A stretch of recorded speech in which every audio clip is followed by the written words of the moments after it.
Hello and welcome to this video that, as you can see, I have called Simplified Strategy. Now, strategy is rarely simple, but it often can be broken down to bits and pieces that are more easily understood. And in order to show you what I mean by that, I have selected a position from a very recent game of mine that I played not that long time ago in Germany. So, what I will do in this video is the following. Now, first of all, I will explain what is happening in the position that you see on the board. And after that, I will go on to demonstrate the remainder of the game. So if you want to test yourself, you may want to stop the video at certain points, especially before these two kind of parts, so you can kind of think for yourself and see how your thought process goes. So here we go. Now you can see the position, and you can see white's last move marked with the yellow arrow, which is knight b3. So what do we have here? We have a position with black having an isolated queen's pawn on d5. Now these positions are very well researched in chess theory and basically in chess strategy in general, and the ways of playing in them are pretty well known. Now in this situation, if you look at what the pieces are doing, which is what you should be doing at all times, you will notice that it is all about the fight of the blockading square d4 in front of the isolated queen's pawn.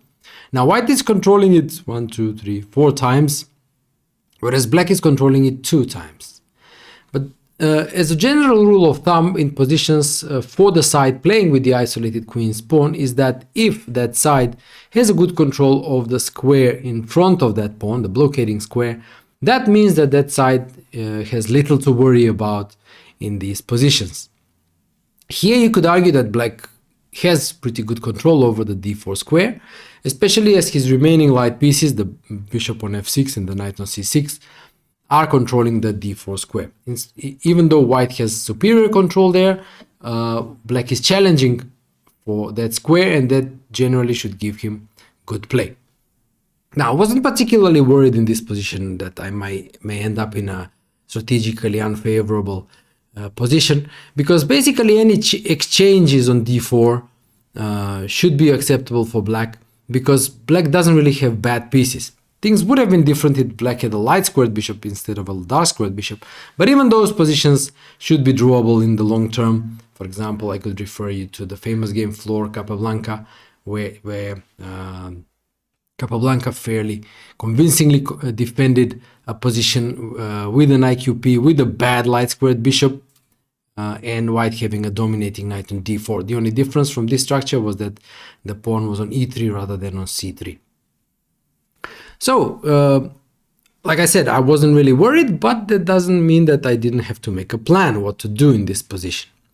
So, understanding that I'm fine, I had to think of how to position my pieces, and you can notice that my pieces, except for the rooks, are already developed. So it was a question what to do with the rooks. And what to do with the rooks is actually quite a common and typical strategical problem, what to do with the rooks. So now I will explain how my understanding of what is happening on the board affected my decision what to do with the rooks. Now, the most obvious thing to do with the rooks is to simply oppose on d-file. Go rook e8, maybe exchange one pair of rooks, maybe exchange two pair of rooks, simplify the position, go for an endgame, and most likely make a draw. Now, this was fine, nothing wrong with that. But I wanted to achieve some sort of more active play in these positions. As you likely know, the positions with an isolated queen's pawn do allow for more dynamic play and more activity for the side that possesses it. So I wanted to try to achieve some activity. But the question is where? Now here comes the part when taking into consideration of the location of the pieces on the board affected my decision. Now, this decision was mostly taken by the position of this bishop on f6. Now, you probably know that, especially white having the IQP, very often kingside attacks are happening, and the side with the IQP has more space and can build up a kingside attack. But here this is not the case, because my pieces are mostly centrally oriented and they are pretty far from white's king. But my bishop on f6 is actually the key piece in the whole position, because it is quite good on this long diagonal, even though it may not look much so, because these b2 and c3 pawns may appear that they are blunting it. However, the bishop is very good in controlling the d4 square, and this structure of b2 c3 is not as stable as it may appear at first sight. Or at least, while thinking about the position, I came up with some ideas how to destabilize it. So, bearing in mind this bishop on f6, I realized that perhaps I can create some play on the queen side. So, having thought about this, now I came back to the question about the rooks. So, which rooks to put and where. Putting all this together, I discarded the most natural move, rook f8, and exchanging rooks and just playing like sitting in tight. I came up with the move rook fd8. And it may appear unnatural to you perhaps, and I would agree that rook f8 is probably more natural, but it's not quite in line with what I wanted to do. It's not quite in line with what I wanted to achieve in this position, which is to create activity on the queen side. So the idea of the move rook d8 is to lend extra support to the d5 pawn. Yeah? The rook stays on a8 because, as I mentioned, black is going to play on the queen side, so ideas like a5, a4, a3 will be nicely supported by this rook on a8. And the third idea I had in mind with rook d8 was to activate the queen, to use the queen actively for play on the queen side. The idea being queen c7, queen b6. In order to move the queen, I need to support my pawn on d5, which is now in this position defended only by the queen. So the rook on d8 is defending the pawn on d5, liberating the queen to come to c7 and b6. And you can see this is strategy. This is like planning. This is how you should be thinking when trying to come up with plans, strategic ideas, and ways to place your pieces in the most, let's say, optimal way. At times, this will be more restrictive, but at times it will also depend on what you want to do in the position. And here, this is the second case is in place, because like I said, if I wanted to play like for exchanges and so forth, I could have played rook f8. But I chose a plan that I hoped would give me more dynamic play in this game. So I played rook fd8. Now my opponent played a move that was, I found quite good in fact, because it prevented one of my ideas in the position. He played the move queen d3. So the idea of the move is obviously to free the d1 square for the rook, to increase the pressure on the pawn on d5, but also the queen from d3 is covering the b5 square. Now to illustrate, after a move like rook e3, for example, with the idea of rook d3, still targeting that pawn on d5, I had the idea of b5. Yeah. And you can see now black really being quite active on the queen side, intending b4, attacking this pawn on c3 together with the bishop, and now you see why this, what I mentioned earlier, why this b2 c3 structure is not that solid and not as solid as you may think in the beginning. Now the interesting part here is that black already has quite an active play. Yeah? For example, another idea of being active on the queen side is, for example, is to get this knight from c6 to c4. But you could see that both e5 and a5 squares that lead to c4 are controlled by white's knights.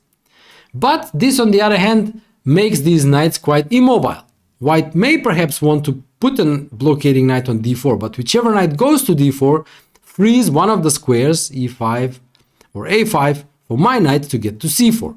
So to illustrate, for example, knight fd4, okay, attacking also my knight on my pawn on b5. I can go knight e5, and now knight c4 is already coming, attacking the rook, attacking the pawn on b2, already with quite comfortable play. And in case of something like rook d3, I can continue with my plan of b4, and it's clear that I have quite good counterplay on the queen side. Now the same idea of b5 also works against rook e2. This is a bit more subtle because it defends the pawn on b2, so maybe after b4 white can take, not worrying that the pawn on b2 is hanging. But still after b5, let's say rook d2, rook c8, the game is quite complex. Yeah, let's say a3, and now I can even go a5, still pursuing b4 ideas. And the game being complex and black getting the type of active play I was hoping to obtain. But in the game, my opponent played queen d3, preventing b5. So, not being able to go b5, I continued in my plan of queen c7, intending queen b6, yeah, and targeting that pawn on b2, intending a5, a4, with again active play on the queen side. Mind you also that the queen on b6 also controls the blockading d4 square. After rook a d1, I continued with my move queen b6, and I have to say that I was quite content in this position because I achieved my initial intended setup. The rook is safely defending the pawn on d5, the queen is more active on b6 than on d7, and I already have concrete ideas with a5 and a4, attacking the knight on b3.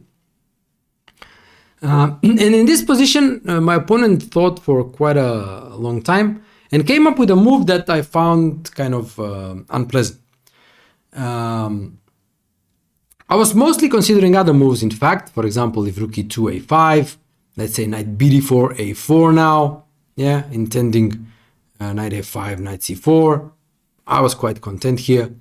I was considering moves like queen e3 also, intending to exchange queens, but now after queen a6, I attacked the pawn on a2, and after knight c5, I wasn't going to go for queen a2, knight b7, even though that was also okay, but I wanted to go queen b5, in fact, targeting the b2 pawn and not giving white the chance to kind of take on b7. So when the knight goes back, now a5, and I continue with my plan of a4. So this I was always quite content with. But my opponent played the move queen a5, and queen f5 I found a bit unpleasant because in a way it's kind of trying to kill off my dynamism by inviting me to basically simplify the game into a draw. Now the most obvious point is that the pawn on d5 is attacked. And here I realized that I can basically force a draw if I wanted to with the move d4. Yeah. Now this control over the square in front of the isolated queen's pawn pays off because I can execute the thrust d4, exchanging everything and basically drawing. So cd4, knight d4, knight d4, bishop d4, knight d4, rook d4, rook d4, queen d4, and it's obvious draw. Attacking the pawn on b5, on b2, but queen b5 defends the pawn, attacks b7, and it's just a clear-cut draw. But I didn't want to make a draw, at least not just yet, and I wanted to keep some sort of tension in the position if I could. Now, what I did was based on a missed move a bit later on in the game, and it didn't really give me the chances I was hoping for. But there was one move that allowed me to keep the game going, which I saw, but discarded for a reason that's I will explain, but reason that is perhaps, well, okay, I will explain that and you can make your own conclusions.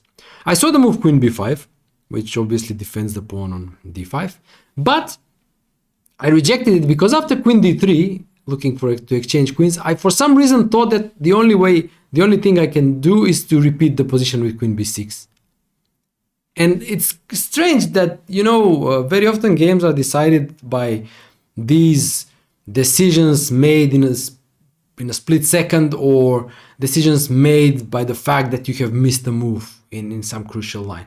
And in fact, what I missed here was the very obvious, and you can ask yourself, how can I miss such a move? But yeah, you can miss such a move. Move queen a4. For some reason, it just never crossed my mind that I can actually avoid the exchange by going to a4 and attacking the pawn on a2. And after, let's say, queen b1, the game goes on. I can go a5. I can go b5, intending b4. The game simply goes on. And this is what I would have really enjoyed, because I would have continued my plan. I liked my position, and I would have continued like in a better state of mind, let's say. So there you go. You know, this is really interesting for you to know that in every game, no matter how dull it may look at first sight, there is always a moment when you can keep that tension in the position if you want to keep the game going. So this is such a moment. I can release the tension by pushing d4, like I explained, and make a draw. But I could also have maintained the tension with this queen b5 move, defending the pawn on d5, and then queen a4. But in order to take this chance, you shouldn't really miss critical moves. And unfortunately, I missed this move, queen a4. Again, you could say it's a very simple move. How can you possibly miss that? But yeah, that's what had happened. What it happened. I missed it. And as a result of this, I went for another move, which I thought kept the tension and still gave me some chances. But in the calculation of these lines, I missed something. And now I will show you what that was. I went for the move a5.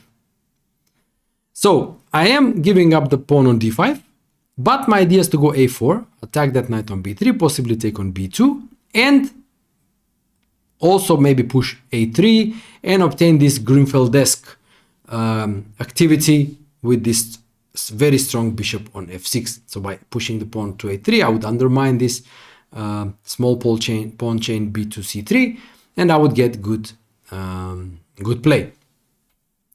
Now, what I missed after rook d5, queen d5, a4. This was my idea. Now, white's most critical move is the move queen c5, which my opponent played. I thought that in case of knight d4, which I also considered, knight d4, cd4, I could still force a draw if I wanted to, something like rook d8, queen c4, and now either take on b2 or take on d4 and so on. Or there was also an option of taking on b2 immediately. Now I have a pawn majority on the queen side maybe, but after knight e5, attacking f7, knight e5, d5, rook e8, stopping e6. Still it should be a draw, but I was thinking, okay, maybe with these 2 against 1 I can advance, maybe create a passed pawn. Whereas white can't really do the same because e6 is well protected. So I thought, okay, at least the game goes on. But this is not the most critical. Queen c5 is the most critical. Attacking my queen. Queen c5, knight c5, a3. This was my idea. Okay. And now, the pawn chain b2, c3 is collapsing. So white should take at least to reduce the number of pawns on the queen side and reduce potential losses there. And in this position is what I actually, I made a, let's say, miscalculation. My initial idea was to go bishop e7, attacking this knight on c5. And after, my idea was after knight b7 to go rook a3. And now all of a sudden you can see that this knight is kind of trapped. Yeah. So if I can go, I probably cannot capture it, but it introduces some problems for white. It cannot go away. Yeah, so white must kind of be careful about it. And in the meantime, I'm attacking these pawns. It should still be a draw objectively, but I thought I could maybe create some psychological and pleasant situation for my opponent. But what I missed was actually knight b3. Okay, just keeping the knight safe. And after rook a3, rook e2. And what happens is that defending a2, and after bishop f6, attacking c3, rook c2, I realize that I'm simply a pawn down. Yeah, I can't create any active counterplay. The rook is defending both pawns. And even though the computer claims that the black should still draw this, I was far from convinced. Like a clear pawn down and kind of no direct way to create any direct counterplay. So upon missing this, I was really disappointed. And now I went for rook c3. Bishop c3. So I took on c3, attacking the rook. And in this position, my opponent thought for a while, and he chose the most direct way to simplify the position and make the draw. Now, again, I was expecting something, let's say, more challenging, like rook e3, attacking the bishop. And after bishop b2, knight b7, bishop a3, now I again introduced this idea of trapping the knight. Yeah. So again, I'm trying to kind of play against this knight and combining it with capturing on a2, trying still to inject some sort of a tension or uncertainty in the position. Again, this is again a draw, no doubt about it. The most simple one is to go rook c3, attack my knight, and after knight b4, just defend the knight with rook c7. I take the pawn on a2, knight c5, the knight gets away, and it's a clear draw. But I thought, okay, maybe still the game can go for a bit longer, but my opponent played just rook b1. And now this is really clear cut, because he's eliminating my pawn on b7, I'm eliminating both pawns on the a file, and the game is a easy draw. So after rook b1, I accepted the draw offer and the game ended. So this is I think an example where you can see a real life example of what strategy means in a game of chess. How you should be thinking, how you should be considering the position of the pieces, how to use that position to make the plans, and how you can make those moves based on on that analysis, like where the pieces are pointing to, how to position the remaining of the pieces, how to create counterplay, and so on. And also, unfortunately, also this game gives you a kind of an example that in the games we just simply miss too many moves. And here, even though the margins were really quite thin, it was that one fine moment when I could have played queen b5 and queen a4, which could have got the game going. Unfortunately, I missed that, and then the game petered out to a draw. So there you go. I can conclude this video of which rook should go to d8. I hope you now have kind of a better understanding of chess strategy and how you should think and how you decide on these things. And well, I can only thank you for watching this video. If you liked it, make sure you smash that subscribe button. And also, if you really enjoy and like my work, consider becoming a paid subscriber to my Substack. It would be I would be really appreciated your support and your financial help. So thanks for watching this video. Hope you enjoyed it, and I'll see you soon again. Take care.